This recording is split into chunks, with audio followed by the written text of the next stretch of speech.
Hello and welcome to another Off the Shelf board game review, a series of videos where I'll show you how to play a board game, show you some sample gameplay from the board game, and then finally give you a review on the board game itself. This week we're going to be looking at Arkham Horror. Now Arkham Horror is a cooperative game from 2005 designed by Richard Lanius. Again, it's a cooperative game for 1 to 8 players. Average play time is probably going to be running up in the 3 or more hour range, especially with multiple players and especially with inexperienced players.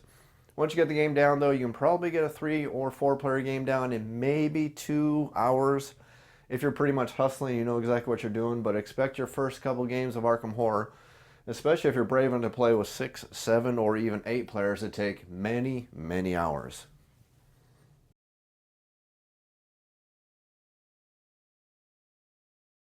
If you're unfamiliar with the background for Arkham Horror is based on the writings of a famous author by the name of Howard Phillips Lovecraft, or H.P. Lovecraft, that he's usually known or remembered by.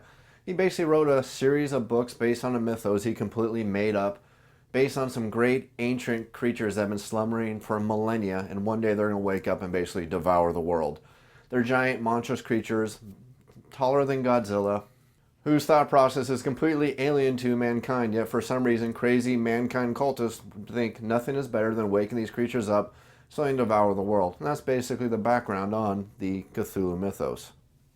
Of course, H.P. Lovecraft, like Stephen King, a more modern writer, his stories were never really about the monsters. It was more about the trials and the tribulations of the survivors trying to stop these madmen from waking up these beasts, suffering the insanity and the assault on their mind while they're dealing with creatures that no man should ever know about.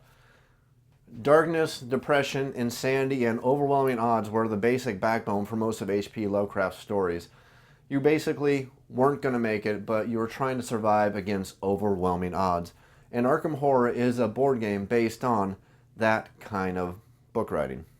Arkham Horror is an adventure-style game where each player is going to be playing an investigator who's trying to stop a great ancient old one from awakening and destroying the entire universe. Players will be traveling around a game board trying to survive encounters with the population of the city of Arkham, while encountering ancient horrors that work for these great ancient old ones that are trying to bring about ruination and the end of the world. Players will need to travel through gates that will lead through other worlds where they'll have further encounters with ancient beings and other things that no man was ever meant to know about. Players will then need to use the knowledge they gain from traveling into these other outer worlds to try to close these gates before all these gates open up and create doom tokens which work on a doom track, which will eventually awaken this great ancient old one whose, again, only goal is to destroy the entire world. The players will be required to work hard to try to gather clues on how to defeat these great ancient old ones, while trying to keep their sanity and avoid being devoured by these horrible, horrible beasts that want nothing but to bring about the awakening of these great ancient old ones. It won't be easy on the players, though, because they're going to be fighting against a countdown where more gates are going to be continuously opening, bad things are going to continue to happen to the players, monsters are going to be moving all over the board, and if at any time the doom counter gets filled, too many gates are open at one time, or too many monsters are ever on the board, the great ancient old one is going to awaken. Players are going to have to fight a nearly impossible battle to try to defeat this great ancient old one before all the players are devoured and lose the game. Can the players work together cooperatively to seal all these gates before these great ancient ones awaken, defeat the players, and devour the world that is Arkham Horror, the board game?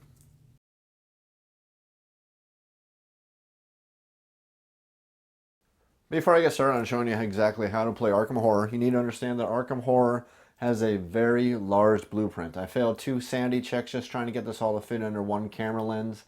And I finally came to the realization, without using 2 cameras, it's not going to happen. I'm going to try to do my best to show you as much as I can by showing overlaid images, but just to be honest, it's pretty much impossible to fit an entire game of Arkham Horror on 1 camera lens. It gets even worse if you happen to have an expansion or 2. This game gets absolutely monstrous. If you want a point of reference, this is actually a 7-foot wide table that I got the game laid out on, and the board game and all its components go almost to each edge if I spread everything out with a 4-player game. There's actually 3 different ways you can win a game of Arkham Horror. The first way you can win a game of Arkham Horror is if you manage to close 6 gates across the board, and that means to permanently close those 6 gates across the board by adding these elder signs to various locations. If you manage to get 6 of these elder signs onto the board at any location where a gate can open, and the way you know if a gate can open a location is you have a green diamond, which means no gate will ever open those locations, by drawing from the Mythos deck. And the Mythos deck is the cards that have this strange looking monstrosity in green on the back of the deck. That's the Mythos deck, but just know that if you happen to close 6 locations, again with the red diamonds, you've won the game. The second way you can win a game of Arkham Horror is if the players happen to have as many gate trophies as there are players in the game, and that should actually be investigators, because you can play with multiple investigators. You can play a 2-player game where each player plays 2 investigators. So if you had a 4 investigator game, if you have 4 gate trophies and there are no open gates currently on the board, and again these have to be no gates on the board, and you have to actually have these gate trophies in your possession, and I emphasize that because you can actually spend these gate trophies at various locations on this board for various benefits. And when you spend these trophies, you lose them, they go back into the draw pile that you can get trophies out of. You get gates out of later. So again, if you happen to have as many gate trophies as there are players, and there's currently no gates open anywhere on Arkham City proper itself, you happen to win the game. The third way that you win a game of Arkham Horror is, and this is the least likely way to win the game, is if the Great Ancient Old One happens to wake up, and if you can defeat the Great Ancient Old One in combat before he devours all the investigators, you manage to win. Now, there's no true player elimination in a game of Arkham Horror until the Great Ancient Old One awakens. If you happen to die or get devoured while you're playing the game and the Ancient Old One has not awoken, you will just simply grab a new investigator and basically start off from ground zero for that player. All the other players keep going, whatever they happen to be or their standings. The other players will keep going, but if your individual investigator gets devoured, defeated, or destroyed, you'll just simply grab a new investigator, grab everything that you start, like you start a brand new game, and continue playing from that point. But once the Great Ancient Old One wakes up, if your player is devoured, your player is permanently removed from the game. And if the Great Ancient Old One wakes up and manages to devour all the investigators in the game, the players lose the game, the Great Ancient Old One fully awakens, devours the world, and all the players have lost. Of course, the game of Arkham Horror, much like those stories of H.P. Lovecraft, is all about the investigators who are trying to survive this great horror that's about to befall all of mankind. Now, each player is going to get an investigator, and each player is going to have an investigator sheet that's going to show all their statistics and all their abilities and everything that hero or investigator starts with. Each player is going to have stats of sanity, and each player is going to have a stamina stat, and most of them have a 5-5, but you're going to see some that are going to be a 6 and a 4, some that are going to have a 7 and a 3. Basically, total their stamina and their sanity is going to have to 10, but again, all these investigators are quite different to add to the variety and to the replay value of Arkham Horror. The sanity and the stamina of our investigators is their lifeblood, which keeps them going and continuing to try to stop these great ancient old ones from awakening. If at any time, if the Great Ancient Old One has not woken up yet, if a player is ever reduced to 0 sanity or ever reduced to 0 stamina, they're actually not defeated permanently. They're basically sent somewhere to recover. So if one of our heroes happens to lose all of his sanity, he's going to be sent to Arkham Asylum, where he gets a chance to recover. Of course, the penalty for doing that, if he's in Arkham City when this occurs, and he's reduced to 0 sanity, he'll be sent over to Arkham Asylum, where he'll get to recover 1 sanity, which is a good thing. The unfortunate thing is he's going to lose half of all the items he's managed to pick up during his journeys or during his investigations that he's trying to put together to help him defeat this Great Ancient Old One. Additionally, if he's defeated, he's going to lose half of all the clue tokens he happens to have currently. And the worst part of all this is he's going to lose any ally he may have already had join his cause. Allies are very powerful, very difficult to lose, and very hard to get back once you've lost them. Additionally, if one of our investigators ever happens to be in the city of Arkham and they happen to lose all of their stamina, they actually get sent to the hospital. Now again, just like losing all their sanity, they're not defeated or removed permanently from the game, again, unless the Great Ancient Old One has actually woken up. If they're reduced to 0 stamina, they're sent directly to St. Mary's Hospital, where they get to recover 1 stamina, but again, they lose half of their clue tokens. They lose half of all possessions they may have found so far they worked so hard to put together to stop this Great Ancient Old One. And if they have any allies, they leave them and tell them to go basically take care of things on their own. Of course, the game of Arkham Horror is not all about the city of Arkham. It's also about traveling into these outer world realms and trying to figure out how to permanently seal these gates and prevent this Great Ancient Old One from awakening and devouring the entire world. If our heroic investigator is ever dropped below or dropped down to 0 stamina or dropped down to 0 sanity while in one of these outer world locations, they're going to be lost in time and space. Of course, just like being defeated in the city of Arkham proper, being defeated in these outer worlds and being sent to the lost in time and space is also going to make you lose half of all your items, half of all your clue tokens, and all your allies, of course, are going to leave you. And I didn't mention this before, but items happen to be standard items. Items happen to be unique items, and items also happen to be spells. So you're going to add up all your spells, all your unique items, and all your standard items, cut them all in half, and you're going to lose half of everything and send it back to the discard pile. Of course, Arkham Horror, not to get ahead of myself, doesn't have any discard piles at all, but I just want to use the term discard pile to help you get the right thought process for when this happens. Now, the most difficult thing about being defeated in the outer world, though, is unlike in Arkham, if you get defeated in Arkham City, you're simply sent either to Arkham Asylum to regain your sanity, or you're sent to St. Mary's Hospital to regain your stamina, and on the next turn you get to act in any way you like. Unfortunately, being defeated in these outer worlds is much more damaging to your psyche and your well-being. You'll be sent to be lost in time and space where you'll actually be delayed, and delayed is a term that means whenever the movement round comes in the movement phase, you don't get to move. The only thing you get to do is stand up. And that happens to be true if you're ever delayed in Arkham proper itself, if you're ever delayed in the outer world, or if you're ever delayed in lost in time and space. You always lose your movement when your movement phase comes around for your investigator. Being delayed is very, very bad, especially if you're delayed in these outer worlds, because if you're continuously delayed, you never get to advance. You'll never get to leave these horrible, horrible locations. You'll never get to seal these gates and try to win the game. Fortunately, being lost in time and space is not a permanent predicament for investigators. If at any time at the start of the upkeep phase, if your investigator is not delayed, you're free to leave lost in time and space and move to any location or move to any street in Arkham City proper. Now, speaking of Arkham City proper itself, Arkham City is broken down into two kinds of areas. You have your actual locations, and you can tell a location simply because there's a graphic image for each one of the locations, which is very nice because these locations also happen to match the back of these cards, which is really good if you happen to be colorblind, but I'll get into that a little bit later. Each one of these locations is going to have a deck of cards associated with them, and there's going to be color coding. And again, if you have a problem with vision with various different colors, you can see that the images happen to match gray, gray, or each one of these images matches these three locations. Again, there's two kinds of areas in Arkham City proper. You have your locations, as I said, which are associated with those cards.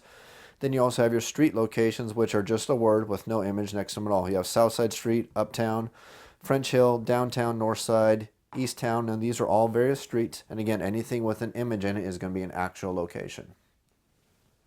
Players or investigators are going to use movement points based on their current statistics, and I'll get into that in just a moment here. Don't want to get ahead of myself. But they're going to use their movement to move around this board and visit various locations. It costs 1 movement point to move from any location to another one, and you simply follow these yellow lines which connect all these locations together. From Southside, if you happen to be in Southside, you can move to the French Hill. You can move directly to Ma's boarding house. You can move directly to South Church. You can move directly to the Historical Society, or you move all the way to Uptown. Moving to each location costs 1 movement point, and you can keep on moving, but you don't actually interact with any of these locations till you decide to stop moving and end your movement. So, for example, if I happen to be in Southside and for some reason move here, here, here, and again here, I'm not going to interact with either of those two locations because I'm not ending my movement in those locations. To interact with any location on the board, you have to end your movement at that location, and then you can, from that point on, end your movement and interact with that location. And that point is very, very important, especially when you start dealing with the clue tokens the players are going to start collecting as they start traveling throughout this game board, because you can't actually pick up these clue tokens unless you actually end your turn in that location. So if I were to go from here to here to here to here, here, and here, I'm not going to pick up any of those clue tokens because I can't interact with that location unless I end my movement in that location and then collect that clue token. Now, movement across Arkham City is pretty darn easy. Spend your movement points and move across Arkham. Movement in the outer worlds is not quite as simple. Unfortunately, when you're lost in the outer worlds and these horrible places are playing havoc with your mind and your sanity, you have no movement points. Now, I need to emphasize that when you are in any of these outer world locations, you have 0 movement points, no matter how many movement points your character sheet says you have. And this is very, very important, especially for using items that require you to use movement points to use them. So basically what that means is if you have an item that requires you to spend movement points to actually use it, you cannot use that item in any of these outer world locations. You have to return to Arkham proper itself. And remember, once you return to Arkham proper, you start getting your movement points again, and you start spending those movement points to start using those special items. Now, movement in these outer world locations is actually pretty simple. Anytime you're in one of these outer locations, you'll see that they're split into two sections. Each one has a left side and a right side, and that goes for every one of these outer world locations. When it comes to the movement phase, if you're not delayed at all, you're simply going to move from one outer location and move to the other outer world location. And if you happen to be in this final outer world location, you get to move from this outer world location to wherever this outer world's matching gate happens to be anywhere on Arkham board itself. Each one of these gate locations on their front side is going to have a location and a name for an outer world location. This one happens to be Riley, and I admit right here in advance I'm not perfect at pronouncing any of these things in Arkham or H.P. Lovecraft world. So go ahead and feel free to make fun of me if I pronounce any of these locations strangely. It's just how I learned how to pronounce them. So if our parole investigator, Dexter Drake, happened to be in Riley over here, and he happened to be in the far right location, and it happened to be movement phase, he gets to leave that location, and he gets to go immediately to where the matching gate happens to be right currently on Arkham board itself. Here's the trick though, if you happen to be in a location that doesn't have a matching gate open anywhere on the board, you don't actually get to escape from this outer world. You get sent to lost in time and space. Of course, the downside of being lost in time and space is that you're delayed. The upside is that once you're no longer delayed, you can return to anywhere on Arkham proper when your turn comes back around for your upkeep phase. Now we tormented Dexter Drake just enough, so let's go ahead and explain exactly how these character sheets work so you can understand more of the basics of Arkham Horror. Every single character is going to have a character sheet which is going to have a whole bunch of statistics, and it's also going to have a whole bunch of special abilities. Most of them are pretty self-explanatory. For example, it's going to say that at the beginning of the game, it's going to tell you that Dexter Drake starts in Ye Old Magic Shop. That's where he always starts. Every time he's one of the investigators, this is his starting location. Every investigator is going to tell you some fixed possessions that this investigator always starts with. And then each investigator is going to get a set of random possessions that you're going to draw from each one of the decks. And it's going to tell you which deck to draw from. For example, Dexter Drake gets one common item. Common items are the deck with a pistol on the back of it. Dexter Drake is going to get one unique item. The unique items is the red deck that has the Elder sign on it. And finally, he's going to get two spells. The spell deck is the purple deck with the spell book on it. And then finally, he's going to get one skill card. And skill cards are the small yellowback cards that happen to have a little diploma on it, showing that you've been educated or gained a skill. Each investigator is also going to get a special ability, and it's different for all the investigators, and they're quite powerful and very handy, and you'll definitely be relying on these special powers quite often to save your skin in your dark journey through Arkham Horror. Finally, we come to the skills, and this is basically the meat and the potatoes, and basically how just about everything is going to happen in Arkham Horror. Every single player is going to start with a little stat slider, which is going to be used to track exactly where your stats happen to be. And each hero has 3 of these sliders, and they have 6 statistics that can be used for. They're going to be used to do various things throughout Arkham Horror. Success and failure in Arkham Horror is going to be pretty much based on the roll of dice. Every time you're told to do something, it's going to tell you to roll a certain amount of dice, and basically you're looking for any one of these dice to be a 5 or to be a 6. Anything but a 5 or 6 is always going to be a failure, unless of course you happen to be cursed or blessed. If you happen to be blessed, a 4, 5, or 6 is going to be a success for you. If you happen to be cursed, only a 6 is going to save your hide. The amount of dice you're always going to roll for any kind of these tests is going to be based on your specific statistics and bonuses, possibly from items you may possess, spells you may have, or unique items that may adjust the amount of dice you're going to roll. Generally, you're going to roll probably 4, 5, or 6 dice, sometimes as much as 12 or 13 on rare circumstances, especially when the stars align, you get those right cards out to help save your skin. Generally, what's going to happen is you're going to have a card you're going to have to resolve, and it's going to basically tell you to roll a certain amount of dice, and then you need to get at least 1 success or possibly 2 successes to try to pass that test. For example, this card right here says if you're in the city of the Great Race, you need to make a luck -1 check. We simply look at Dexter Drake, and we see that his luck stat, because we moved our little slider right here, is his luck stat happens to be a measly 1. And this card happens to say we need to roll our luck stat -1 in dice and try to get at least a 5 or a 6. So if we happen to be trying to survive this card with poor Dexter Drake right now, and our luck happen to be a 1, 1 minus the 1 for the penalty is 0. We get to roll 0 dice, and we're automatically going to fail and have to suffer the bad effects from this card. Whereas opposed, if we happen to get a different card, such as this card right here, which is going to tell us to take a speed -1 check, we're going to look at our speed stat, we read across, see that our speed test, our stat is 4. It's a speed -1 test, so we are going to roll 3 dice. And if we're not blessed and we're not cursed, we're looking for at least 1 5 or 1 6 to try to pass. We got a 6, a 4, and a 2. We can ignore those 2 and a 4 because they're irrelevant. All we're looking for is at least 1 5 or 6 to go ahead and pass. If we pass, we read what it says, what happens when you pass. If we fail, we do what it says if we happen to fail the test. In this example, we passed, so we're going to get the pass results. When you're playing Arkham Horror, nothing's ever going to adjust what you actually rolled on the dice. It's always going to affect how many dice you're going to roll total. For example, if you have to fight a monster on a space and this monster is about to defeat you and have you for lunch, you may be able to fight the creature, and you may possibly have items that are going to help you fight this creature and try to defeat it.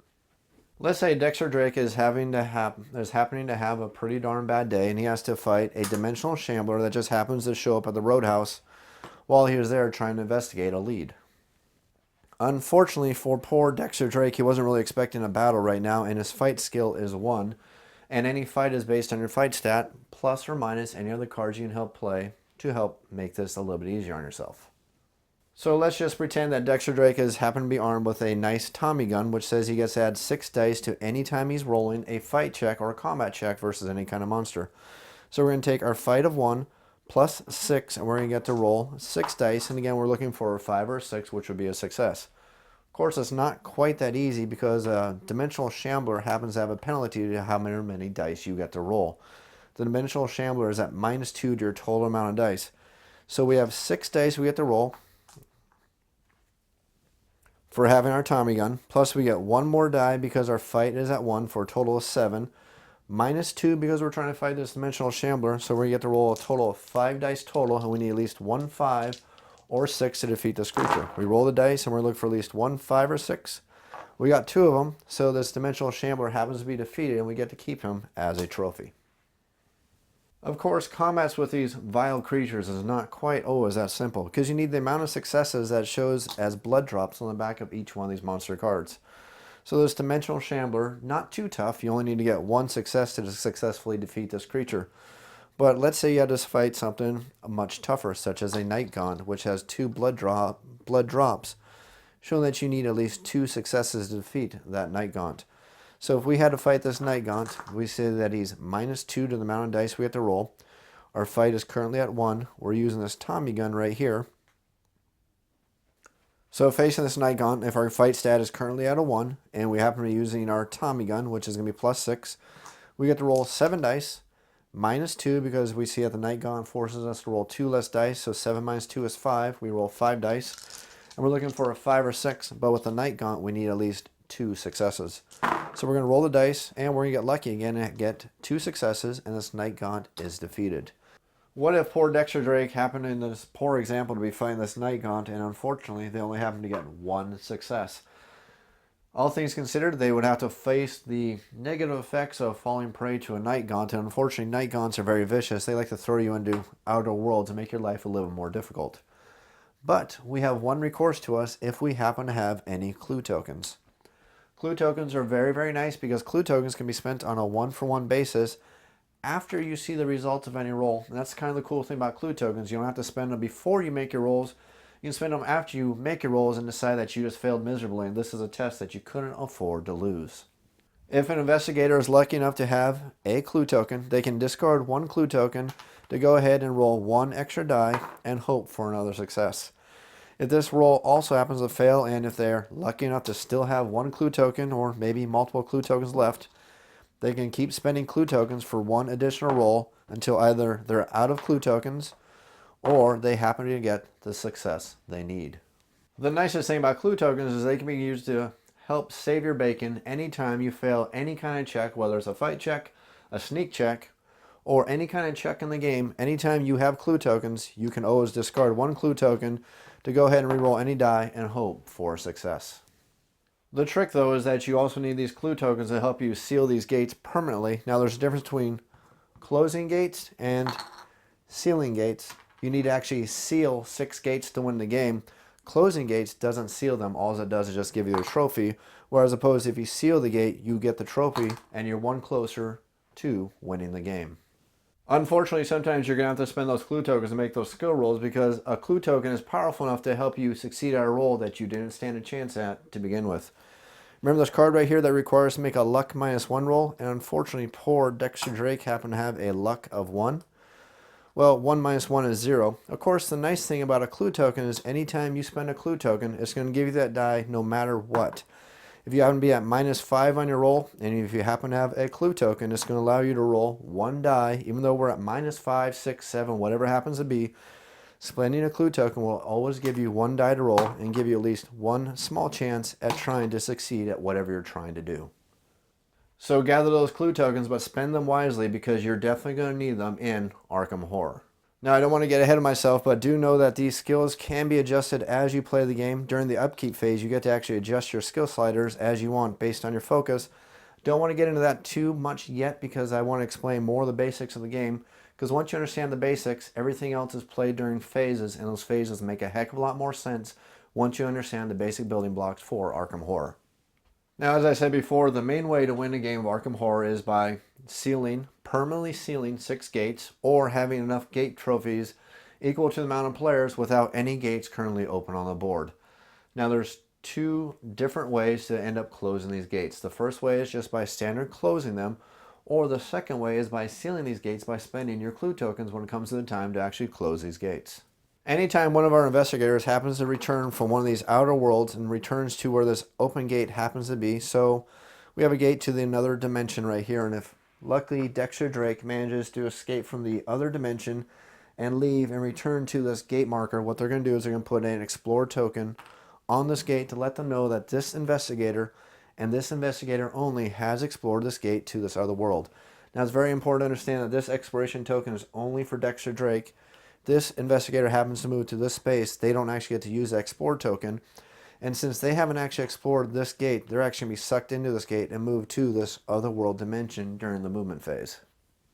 So the very important thing to understand is anytime an investigator moves to a location with a gate, if they haven't explored that gate yet, they're going to be sent into this other world.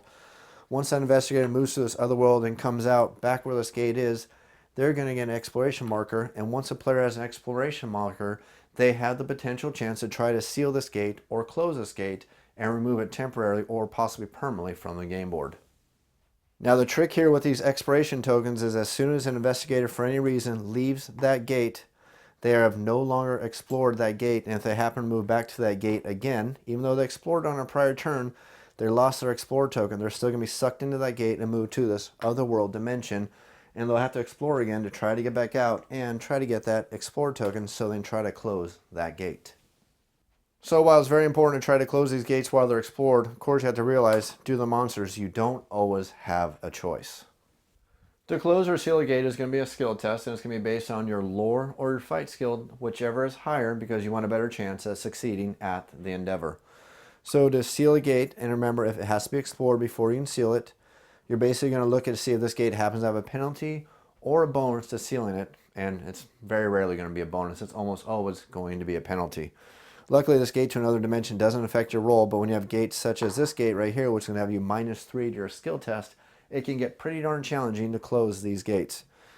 So Dexter Drake happens to be trying to seal this gate right here, which has a bonus penalty of a +0, and they have a fight skill currently of a 2, and they currently have a lore check of 4, so they're going to go ahead and do a lore check because their lore skill is higher to try to seal this gate. They're going to roll as many dice as their skill that they've chosen, plus or minus the difficulty of the gate, and they're going to look for at least 1 success. So to seal this gate right here, we're going to roll our lore skill of 4, and we're going to look for at least 1 4 or 1 5. If we happen to get 1 success, this gate is going to be sealed, and we're going to gain the gate as a gate trophy. After we successfully close the gate, we have the option of sealing the gate if and only if we happen to have 5 clue tokens. Now, if we don't have 5 clue tokens to spend, we need to have a unique item called an Elder Sign, and I think there's only 3 in the basic deck for the basic game. I know there adds more with the expansions, but if I remember correctly about the basic game, there's only 3 of them in this entire deck right here, and they're one-use items only. When you use them, they're actually removed from the game, and you see there's a lot of cards to go through in this unique deck. If our lucky investigator happens to have 5 clue tokens and they're willing to spend those 5 clue tokens, and trust me, you pretty much want to if you got them. There's going to be some rare instances where you may not want to, but basically you're going to want to spend them. You're going to spend all 5 of those clue tokens after you successfully close that gate. And again, I emphasize after you successfully close that gate. You're going to close it, and you're going to add an Elder Sign showing that you have closed one more gate, and you're one more gate sealed closer to winning the game. Now remember, you need 6 sealed gates on the game board to win the game. The unfortunate thing is if you don't have the the clue tokens to spend to permanently seal that gate, it's not sealed, it's merely closed. Either way, you still get the trophy, but more bad things can pop up. More gates can pop up at this location. More bad monsters can come out of this location, and all that bad stuff can happen until it's sealed. Once a location is sealed, no gates can ever appear at that location, and no monsters can ever spawn at that location due to gates opening. Additionally, anytime you close or seal a gate, now this is whether you close it or seal a gate, you're going to look at every single gate, such as the City of the Great Race. It's going to have a symbol on the bottom of it. This one happens to be a triangle on it. You're basically going to look at all the monsters that happen to be in play anywhere on the board right now, and if any of them happen to have that matching symbol, they're going to be removed from the board and put back in the monster bag. So we're going to go through all the monsters that happen to be on the board right now, and in this case, if we close this gate, we're going to look for a triangle. If any of those monsters happen to have that triangle, we're going to remove them from the board and add them back into the monster draw pile. That's why it's important to make sure you're always closing gates, even if you don't have the clue tokens to seal them, because every time you close those gates, you're going to get the trophy from it, and you have the potential chance to have monsters removed from the board, which are making your life a lot more difficult. And by difficult, of course, you're trying to save these wonderful citizens of Arkham City from these horrible, horrible monsters, and the more monsters in the city, the more close to doom things are coming. The difficulty with all these monsters is that the more monsters get added to the wonderful city of Arkham, the closer it is to the horrible Great Old One waking up and destroying the entire world. There can never be more monsters in Arkham City proper than the amount of investigators in the game, plus 3. So in a 2-player game, you can never have more than 5 monsters in Arkham City itself. Any monsters beyond that amount are sent to the outskirts. Now, you may think it's wonderful if monsters go to the outskirts because there's no longer terrorizing our wonderful citizens of Arkham City. Here's the difficulty, though. If the amount of monsters in the outskirts is a certain amount or higher, and this amount is based on the amount of players, when the amount of monsters in the outskirts exceeds a certain amount, for example, in a 2-player game, if there's ever more than 6 monsters in the outskirts is going to be emptied, added back into the monster draw pile, and then the terror level for the terror track is going to go up by 1 point. Of course, the terror track is just one more way that Arkham Horror, the board game, likes to kick you in the teeth and make things just a little more challenging for our wonderful investigators who are just trying to do their best to save the world.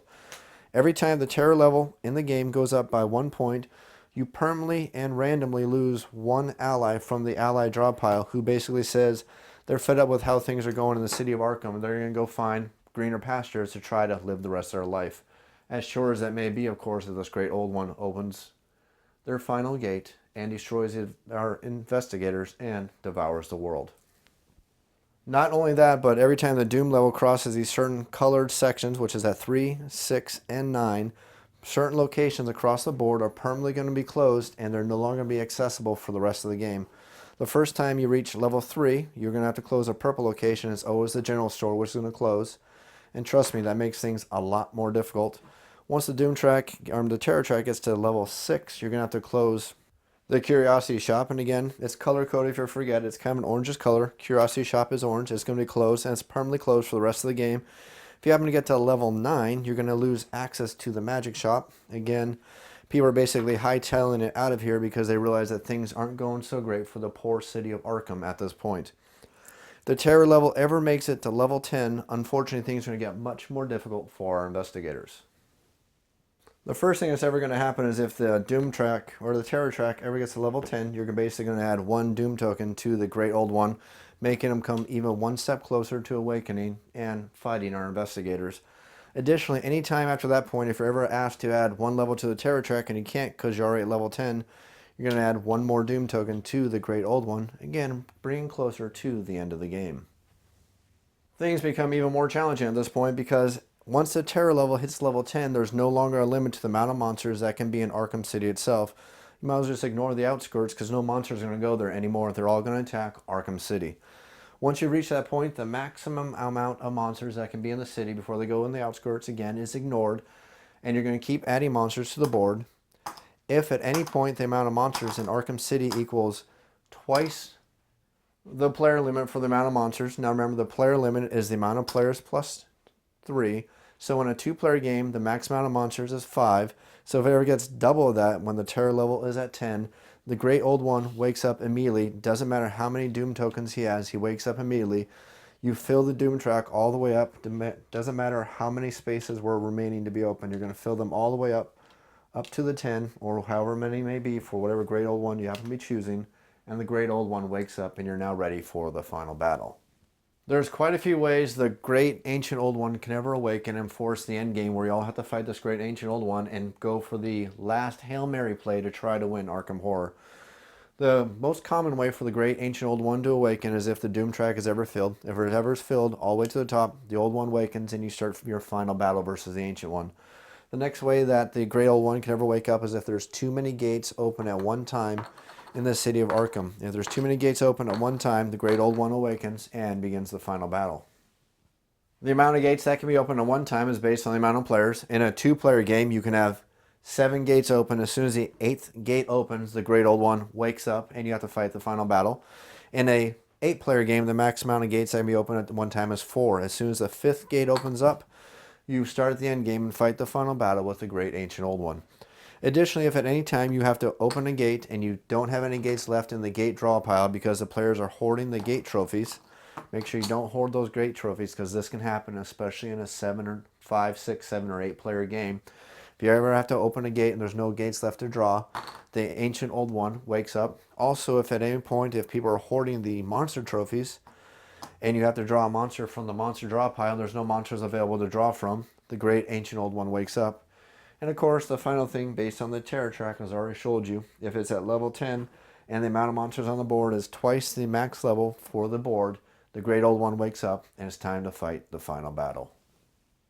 If the Great Old One ever awakens and for any reason his Doom track is not filled up all the way for any reason, and usually that happens because you have too many gates open, too many monsters out, or you happen to have too many monsters on the board itself, you need to make sure you fill the Doom track all the way up. Even if the Doom track is only at 7, you need to fill it all the way up to whatever the max is, because this Doom track is going to help figure out how many hit points this Great Old One has that the players needs to overcome to defeat and win the game against insurmountable odds.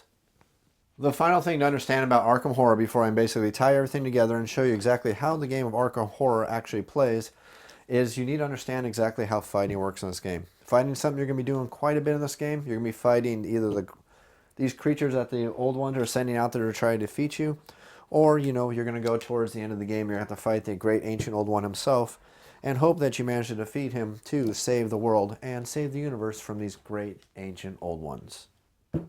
Every one of these beasts you're going to end up fighting in the game is going to have a group of stats, and these group of stats are going to tell you just how difficult they are to defeat and just how much damage they're going to happen to do to your investigator when it comes time to exactly fight these creatures.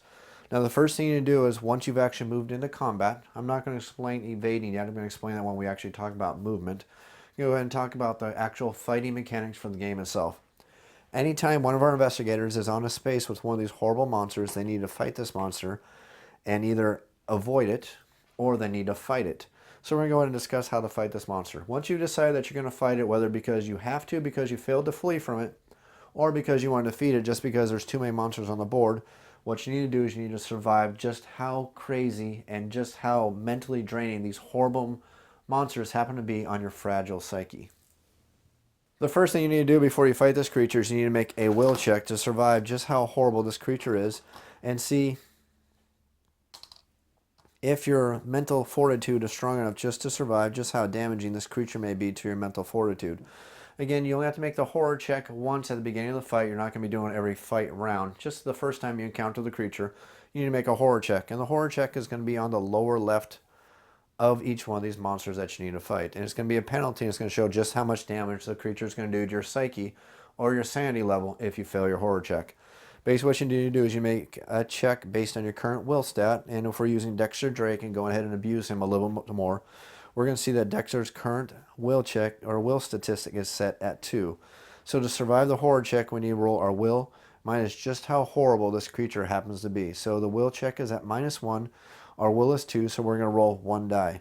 If we happen to get a success, nothing's going to happen to us. If we happen to fail our roll, we're going to take as much sanity damage as we see blue dots, which are representing the little sanity stat on each one of our investigators.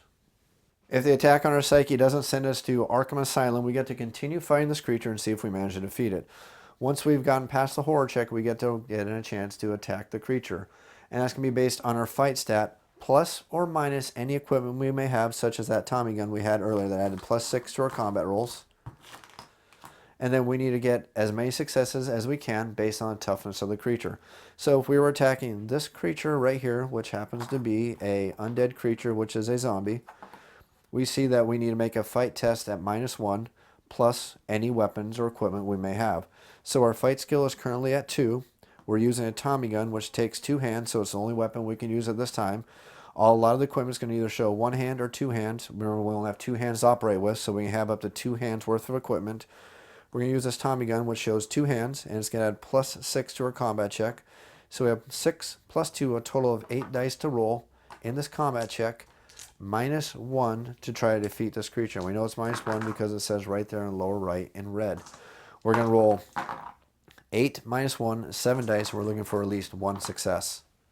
And we know we only need 1 success because there's only 1 blood drop on this creature. If that creature happened to have 2 blood drops, we would need 2 successes. And if it happened to have 3 blood drops, we would need 3 successes to defeat it. Now, these monsters don't have damage that carries over. You either get 3 successes and defeat it, or you get 2 or less successes and fail to defeat it and take the damage. Either all or nothing when it comes to fighting these creatures. So while the zombie isn't too tough to defeat, if we have a tough creature like this, which is going to be 2 plus 6 for a total of 8, -3, so we get 5 dice to roll, and I need to get at least 3 successes to defeat it.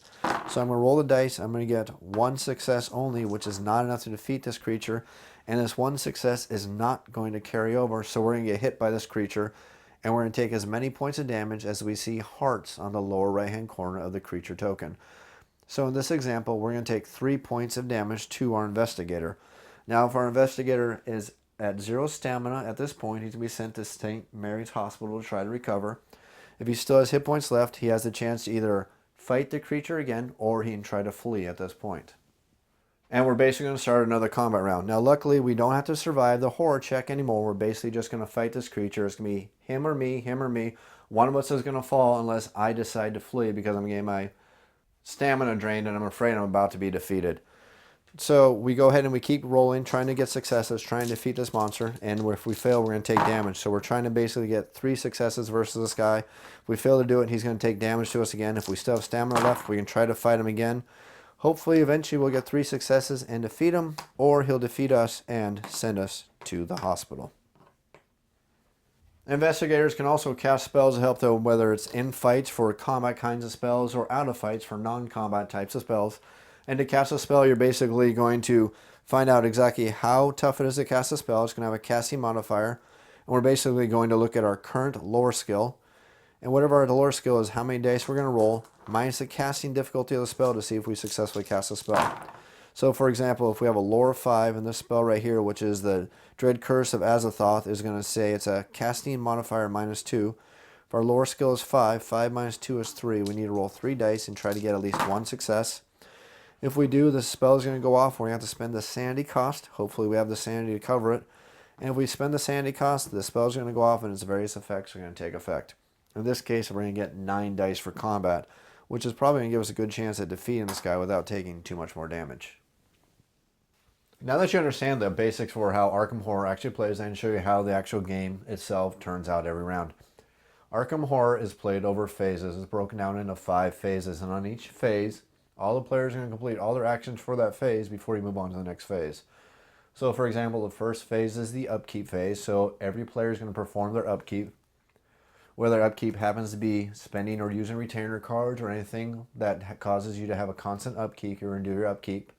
You're going to refresh all your cards that refresh during the upkeep phase. You're also going to get a chance to modify your your investigator's current statistics. Now, I didn't show you this to you earlier because I don't want to confuse things, but every investigator has their slider bar for their statistics. During the upkeep phase, every player can modify their current statistics based on what their focus stat is. And each player has a focus stat. They range from 1 to 3. I think 3 is the highest off the top of my head. And you can adjust your sliders based on your amount of your focus on each one of your upkeep. So if it's your upkeep, you can move up to your focus value. So for example, Dexter Drake has a focus of 2, so I move up to 2 spaces total with these bars. So I can move my fight and my will, slide it 2 spaces to the right, and that'd be the end of my upkeep. Or I can take my slider bar, slide it 1 way to the right, and then spin this slider bar, move it 1 way to the right also. As long as I don't do more than 2 moves, which is my focus, total, to adjust my statistics. And again, you do this every upkeep phase, but the trick is it's going to adjust how your total statistics work. Because if you noticed, your statistics are going to be basically opposite of each other. The higher your fight is, the lower your will is. The higher your lore is, the lower your luck is. The higher your speed is, the lower your sneak is. So if you need to be really, really sneaky on one round, you're not going to have much speed. If you need to have very good willpower because you're facing lots of terrible horrors that are affecting your psyche, you're not going to be very good at fighting. While if you want to be very lucky to avoid those very terrible dangers, your ability to handle the lore of Arkham itself is not going to be very good. So it's a constant battle to be deciding exactly where you want your skills based on every round to go ahead and face the horrors of the Arkham Horror, face the horrors of the other world, and get ready for the horrors of the Great Old One waking up and destroying everything. Once all the investigators have finished their upkeep phase, you're going to move from the upkeep phase to the movement phase. Now it's called the movement phase, but don't get confused because the movement phase also uses the combat, and all combat happens generally also during the movement phase. During the movement phase, the players are going to get their chances to move around the board, and it's going to start with the first player. And the first player is the one who has the first player marker. Once the first player has done their actions, you're basically going to go around the board until everybody's done the movement phase. Now, during the movement phase, if you happen to be in Arkham City proper, you're going to be able to move as many spaces based on your speed statistic. So if Dexter Drake happens to be over here in St. Mary's Hospital, and he currently has a speed of 2, he can move up to 2 spaces anywhere on the board as long as he does not encounter a monster which forces him to stop. And all these locations are connected by these lines that show you exactly where you move from. So if I want to move from St. Mary's to Ye Old Magic Shop, it would cost me 2 movement, it'd be 1, 2 movement points. If my speed happens to be all the way up to 5, I can actually move up to 5 spaces and pretty much get pretty far across the board. If I happen to be at Ye Old Magic Shop, I can go 1, 2, 3, 4, all the way to 5 and end up in the graveyard because all these locations are connected and my current speed happens to be 5. The trick to this, though, is that the monster is going to make it as difficult as they can for you to get around the board and try to hinder you as much as possible. If you ever enter a space that happens to have a monster in it, you have 2 choices when you enter that space. You can either forego the rest of your movement and go ahead and decide to fight that monster, either because you think it needs to be defeated for any various reasons, or because you have no choice, or you can try to evade the monster. Now, if you successfully evade the monster, you can continue your move all the way up to your remaining movement points. Although you have to be very careful because if there's multiple monsters in a single space, you need to evade every single one of those monsters in any order you choose. You can decide what order you decide to evade them in. If we have these 3 monsters here, I can evade them in any order I want.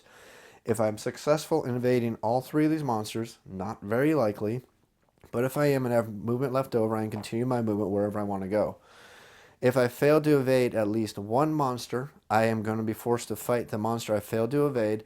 And not only that, I'm going to have to fight all remaining monsters in that space that I didn't evade or fight up to that point. Now, there's a penalty to try to evade all these monsters, and all these monsters' evasions can be based on your sneak skill versus their penalty to your sneak skill. Now, every one of these monsters on their front part, remember these are all 2-sided. You have the picture of the monster on the front and their combat abilities on the back. It's not hidden information. You look at both sides anytime you want while you're playing the game so you can figure out if you want to try to fight a monster or not. It's not hidden. Again, check it anytime you like. But if you enter a space with a monster and you want to try to evade it, you're going to basically make a sneak check with the penalty in the upper right hand corner versus your current sneak statistics. So if Dexter Drake happens to have a 3 sneak, 3 minus 3 is 0. I couldn't evade this creature right here because 3 minus 3 is 0. So unless I spent clue tokens to get extra rolls on my dice. I wouldn't have a chance to evade it.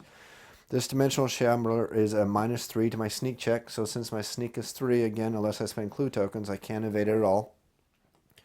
Finally, this dark young is -2 to my sneak check, so I could actually try to evade that creature. I have a current sneak of 3, -2, I can roll 1 die and try to evade it. Now if I fail to evade the creature, two things are going to happen. One, as soon as you fail to evade a creature, you're immediately in combat with that creature, and it's going to hit you for the amount of damage that creature does. And the amount of damage, again, is on the back of the creature in the lower right-hand corner. In this example, this creature is going to do 3 points of damage to me. For my failure to evade it, I'm going to take that damage before I even begin fighting it. Additionally, on top of that, since I failed to evade it, I am now out of movement points, even if I have movement points left over, and I'm stuck in this space.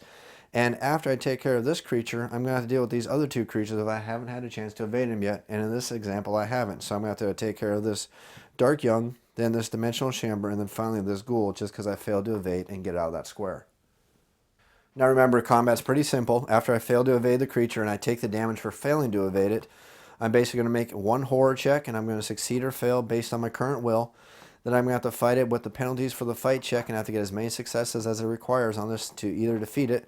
If I do manage to defeat it, I get the trophy. Then I have to deal with these other 2 creatures in order. I can either try to evade them if I haven't already tried before.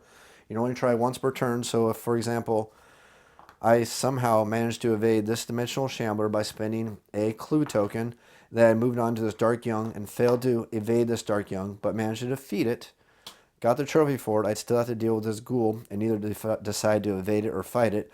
I don't have to try to evade this dimensional shambler again on this turn itself. All I have to deal with left is this ghoul. And of course, if I fail to evade it, I'm going to take damage, or I can just bypass the evasion because I know there's no way I'm going to succeed at evading it. Go ahead and just decide to go ahead and fight it so I don't take the damage straight off. Flip it over, look at statistics, make my horror check, see if I'm past it, see if I take sanity damage. Move on to the fight, see if I can fight it by spending my cards, look for successes, possibly defeat it. And then I'm left with this dimensional shambler left here, but luckily, since I somehow managed to evade it earlier, I don't have to deal with it anymore on this turn. And of course, if an investigator happens to end their turn in a space that happens to have a clue token, or as many clue tokens as you want, you can pick up those clue tokens. But again, you have to actually end your movement in this location, and you can pick up as many clue tokens as you want. Now, why would you not want to pick up all the clue tokens there? Well, the reason why you may not want to is because you want to share with your partners, because remember, you're all part of the same team, and 2 clue tokens may help your partner just as much as 2 may help you, so might as well take 2 instead of taking all of them and hogging them for yourself, because clue tokens cannot be shared among the investigators. The only thing that you can share with your fellow investigators is normal items, the unique items, spells, and money. Those are the only things that investigators can share with each other, and all they have to do is just be in the same space with each other, and they trade those items back and forth as much as they like. Now, moving into the outer world is a little bit different. You're not actually going to get movement points. Remember, when you're in the outer world, you get 0 movement points. During the movement phase, you're basically, if you're not delayed, if you're standing up and able to move in your turn, you're basically just going to move from the left to the right. And if you're on the right, you're going to leave the outer world and go to the matching gate if it's currently open in Arkham. If the matching gate is not open, you're going to be sent to be lost in time and space. And of course, you are delayed. So you have to wait a full extra round to stand up. And then the round after that, you get to return to Arkham City itself. Once all the players have finished with the movement phase, you get to move on to the Arkham Encounter phase. Now, for the Arkham Encounter phase, you're going to do one of 2 things. If you're currently in a location, now remember, locations are the locations that actually have pictures on them, not in the city streets. The city streets are just names with a colored border, and you don't actually have locations in those unless there's a card in play that allows you to do so, which is pretty rare, but it does happen. So anytime you are in an actual location in Arkham during the Arkham Encounter phase, you're going to do one of 2 things. If the location has any extra text on it, you can encounter that text and do what that text says as long as you meet the requirements. Now, if you cannot meet the requirements for that text on that location, or if that location has no text on it, or if for some reason you don't want to interact with that space, you have to actually have an Arkham encounter, which is going to be a random encounter based on the draw from the card deck. All the locations in Arkham City proper are going to be color-coded and match a certain deck that you only draw from for that location. For example, the French Hill District is going to use this deck of 7 cards right here, and all your encounters for these 2 areas are going to be based out of draws from this deck. What you're going to do is before you draw the card is you're going to shuffle this deck of cards, and this is something that new players forget to do quite often, is you're going to shuffle this every time before you draw it. Remember, this game doesn't have any discard piles, so as soon as you resolve a card, it's going to go back in, and then you're going to shuffle the deck again, so there's a chance that card you just discarded, you may encounter it again, and that's a good thing because it stops people from trying to count the cards and trying to guess how likely they are to succeed or fail by going by assumptions that a bad card they don't want to deal with has already gone through. There's quite possible to draw a card, deal with it, put it on the bottom of the deck, shuffle the cards again, and accidentally draw that card again, and then you have to deal with it again. When a player is at the location and they draw the card, they're basically going to look at the card and they're going to have an encounter based on the exact location they're in this section of the board. Now, each one of these sections has a name. I'm at the witch's house, so I'm basically going to read what it says, what happens when I'm at the witch's house. If I happen to be at the Silver Twilight Lodge, I'm going to read what happens when I'm at the Silver Twilight Lodge.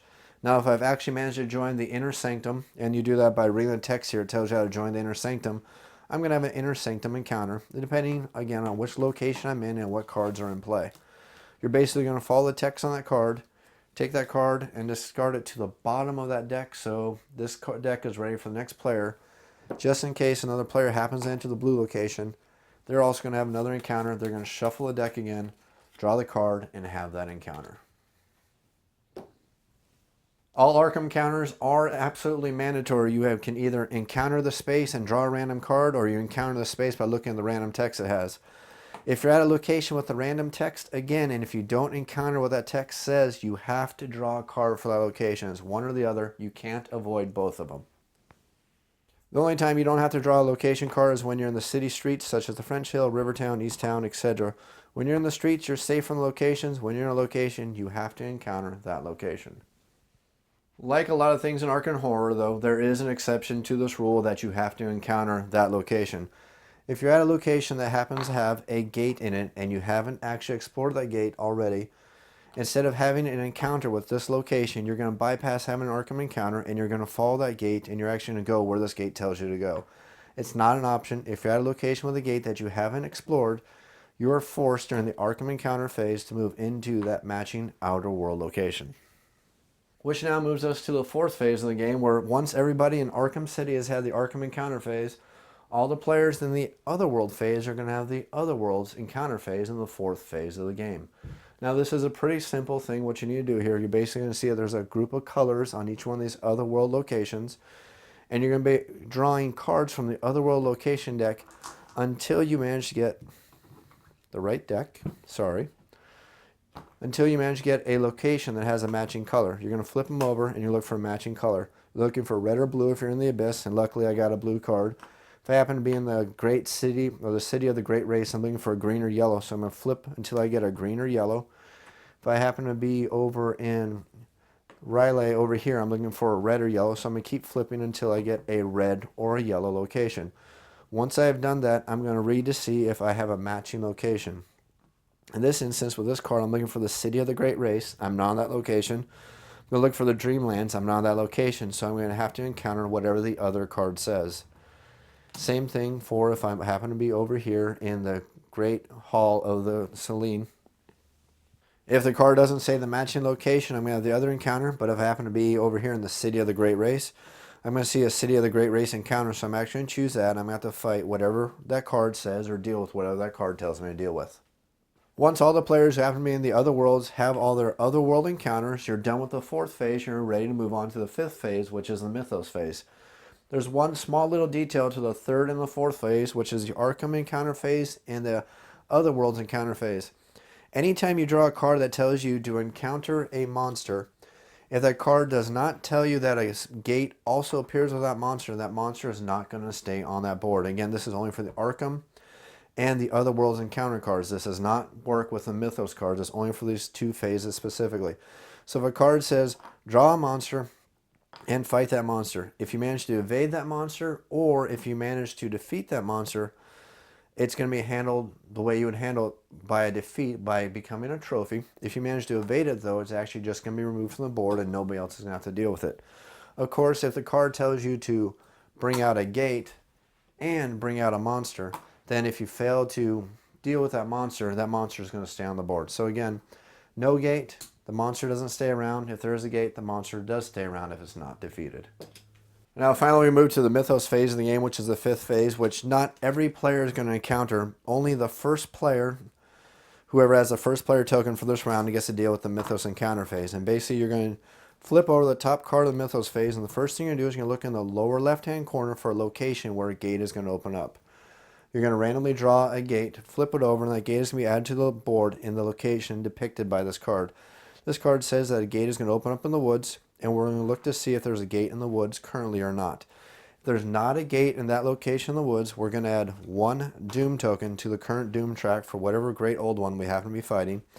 Don't forget to do this. If there's ever a gate opening, anytime a new gate opens, we always add 1 Doom counter to the Doom track. Once we've done that, we're going to add the gate to the board, and then we're going to randomly draw a monster and add it to that location, and that monster spawns at that location. Additionally, if there happens to be any clue tokens at that location where the gate opens, all those clue tokens are removed from the board. You've lost your chance to get those clue tokens. If there's already a gate at a location where it tells you open another gate, you're going to get a monster surge. And basically what a monster surge means is that you're going to add monsters to the board based on the amount of players or the amount of gates currently open, whichever is greater.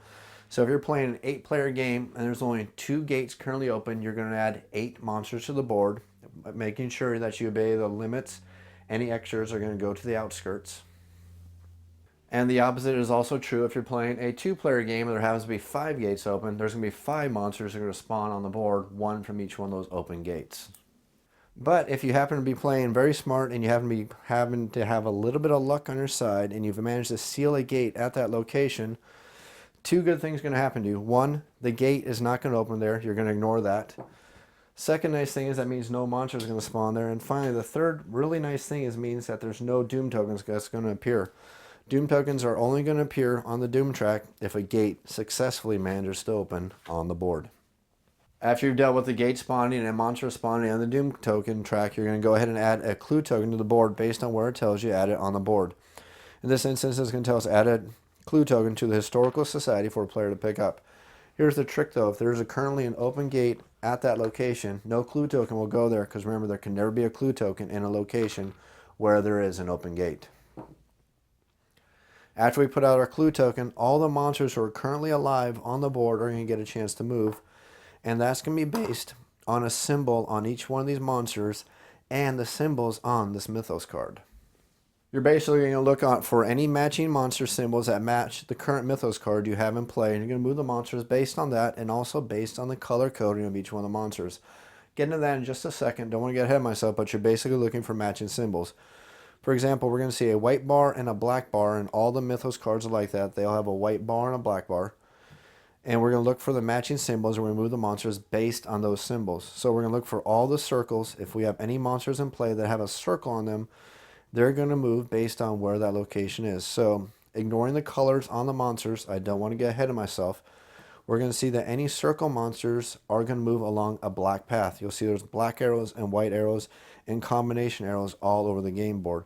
So if we have a creature with a circle which matches that, he's going to move, again ignoring colors, along the black arrow path because the circle is in the black path, and he's going to move as that direction shows us. And we have a square and a diamond. They're going to move along the white location path. So we're going to look for anybody who has a square or a diamond, and they're also going to move along the white path. So he's going to follow the white arrow since he's a square. He's also a square, so he's going to follow the white path also. And then we look for any other monsters on the board that match that. And once we're done with that, we're done moving all the monsters. There's one trick to it though. Monsters with a black border around them are going to move exactly the way I showed you. They're going to move one space following the arrows based on whatever these symbols tell you there. The next thing you're going to have is you're going to have monsters with a red border. Now, red bordered monsters are going to move twice as fast, which means they're going to move 2 locations. So they're going to move 2 locations unless they encounter an investigator on the way. If they encounter an investigator during the move, they're going to stop with the investigator. Finally, the next monsters you're going to have green monsters. Now, their movement is going to be based on whatever the instructions tell you on the back of the monster. The next one you're going to have your yellow border monsters who don't move at all. They'll stay in the location where they spawn for the rest of the game until they're defeated. And finally, you have your blue border monsters, and these monsters fly and they follow flight movement rules. Flying monsters are basically always looking for heroes who are hiding out in the streets, which is why you don't want to hide out in these streets. You want to actually be staying in these locations, because these flying monsters can get pretty darn nasty, because they will gang up on you if you let them. Basically, a flying monster is going to look to see if there's any investigator in a connected street location. If there is an investigator in a connected street location, they're simply going to move to that connected street location. If there is not an investigator in a connected street location by following these paths, he's going to fly into the sky. And basically, once a flying monster is in the sky, they're basically, at that point, connected to every single street location in the game.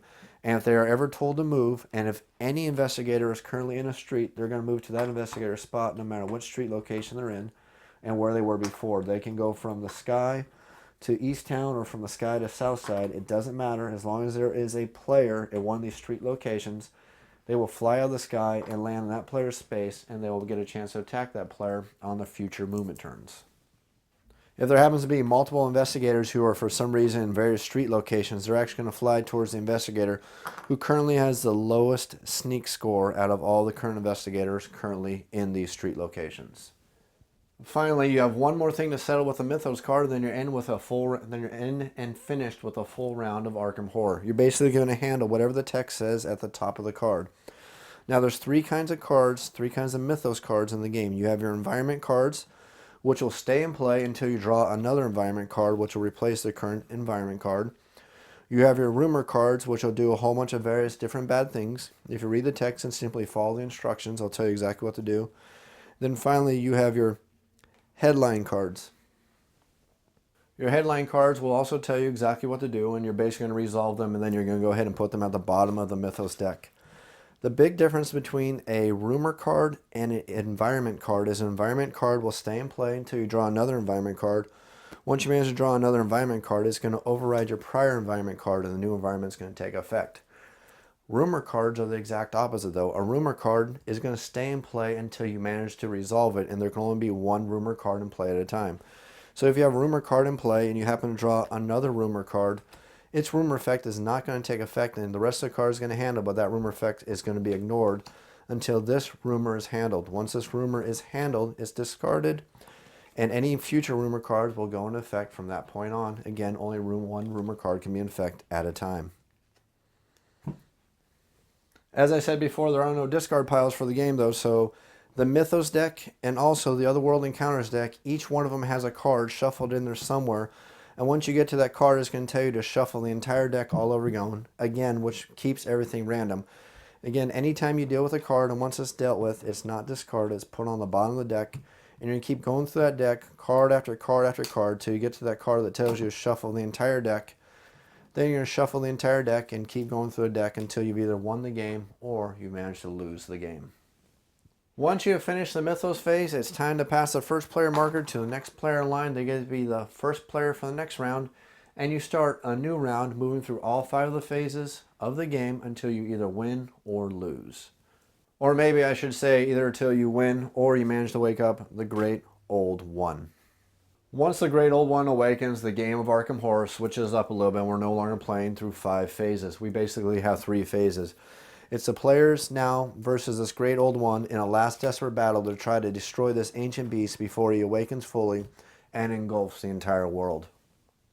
Once the Great Old One has awoken, the players need to make sure, first of all, that the Doom track has been completely filled up.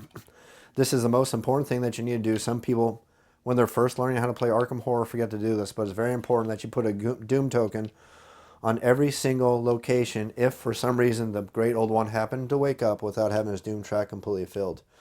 Once the Doom track is completely filled, you can figure out how much damage you need to do to defeat this Great Old One and possibly still save the game.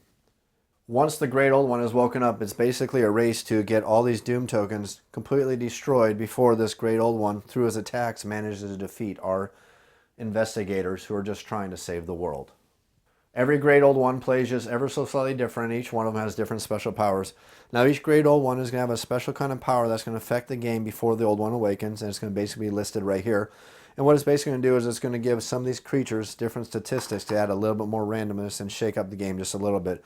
Additionally, each Great Old One is going to have a special power that's also in effect during the entire game, and it's going to take effect affect how the game is played. So make sure you read each one of these sections before you start the actual game in the beginning. The only thing that's important is when you're actually fighting the Great Old One is this section right here. It tells you exactly what you need to do before the battle starts. This number right here is going to tell you the penalty to all your combat checks. And this section over here is going to tell you what happens when the Great Old One gets to attack. Now, also, some of the Great Old Ones in this section right here are going to have certain kind of immunities to make your life just a little more difficult. And basically, those immunities are going to make it so some of your weapons are less effective against this Great Old One. Basically, the way the final battle is going to work is each player is going to get a refresh phase, just like normal. Once the refresh phase is finished, the players are going to get a chance to attack this Great Old One, and then the Great Old One is going to get a chance to attack all the players back. The players are basically trying to get enough successes to remove all these Doom tokens to manage to fully defeat this Great Old One. And the way this is going to work is players are going to roll fight dice based on their current fight stat, plus any items or any spells they may have in play. They're going to roll their dice and they're going to be looking for successes, again modified by the penalty of this Great Old One. So let's just say that Dexter Drake is currently armed with his Tommy gun, which gives him plus 6 attack dice. And let's say that his fight stat is currently set to 4 fight. So he has 10 dice he gets to roll to attack this Great Old One. Well, 10 is going to be minus by 3, so he gets to roll 7 dice to try to attack. And he's looking for successes just like normal. So we rolled 5 dice, so we got to roll 2 more dice, and we're looking for a couple successes. I managed to get 1 success only with Dexter Drake, which isn't going to be enough to affect this Great Old One, and I'll show you exactly why. Each one of these Doom tokens takes a certain amount of successes based on the amount of investigators in the game. So if we were playing a 4-investigator game, each one of these Doom tokens would take 4 successes to remove one of these Doom tokens. Now these are cumulative successes, so you can actually work through an entire group of surviving investigators and try to get it. So, for example, if Dexter Drake got 1 success, we're 1 success towards removing that 1 Doom token. So if the next investigator happened to do his attack and happened to get a couple more successes, let's say they got 3 successes, their 3 successes plus the 1 success that Dexter Drake got is going to be a total of 4. If we're playing a 4-investigator game, that's all the successes you need to remove 1 Doom token. So we're simply going to remove 1 Doom token, and once all the investigators have had a chance to activate at least 1 time, it's now going to be the turn of the Great Old One, who's going to do his attack based on his special ability. Read the text. All these Great Old Ones play differently, so make sure you read it. It's going to tell you exactly what the players need to do to try to survive the Great Old One's attack. You're then going to move back to the refresh phase, where players get the chance to adjust their statistics, refresh any cards they may have used on the prior attack phase, and also they get the ability to also trade items back and forth, because during this great attack versus a Great Old One, you pretty much might as well imagine that all the heroes are in one location fighting together to try to defeat this Great Old One. Players are going to continue trying to remove all these Doom tokens while trying to survive. And remember, if an investigator is defeated by a Great Old One, they are permanently defeated and devoured by this Great Old One. If the players manage to defeat the Great Old One by removing all the Doom tokens, all is safe, Arkham is saved, the world is saved, and this Great Old One has been defeated. Remember, though, at this point that death is now permanent, so if the Ancient One awakens and manages to defeat all the investigators, I suggest you open your copy of A Study in Emerald, because the world is lost, everyone is doomed, and you have lost the game, and it's now your fault. This has gone on pretty long, but I knew Arkham Horror would be a very long video trying to explain how the game exactly plays. There's lots of minute details for the rules, little specifics for all the rules, which can make the game a little bit challenging to teach, but luckily once you understand the game and know how it plays very quickly, as long as everybody knows exactly what they're doing. I'm going to go ahead and clean everything up, put this video to a close, and set everything up so I can start the second video where I'll show you some sample gameplay from Arkham Horror, including setup, so you can see exactly what the game looks like once everything's put together.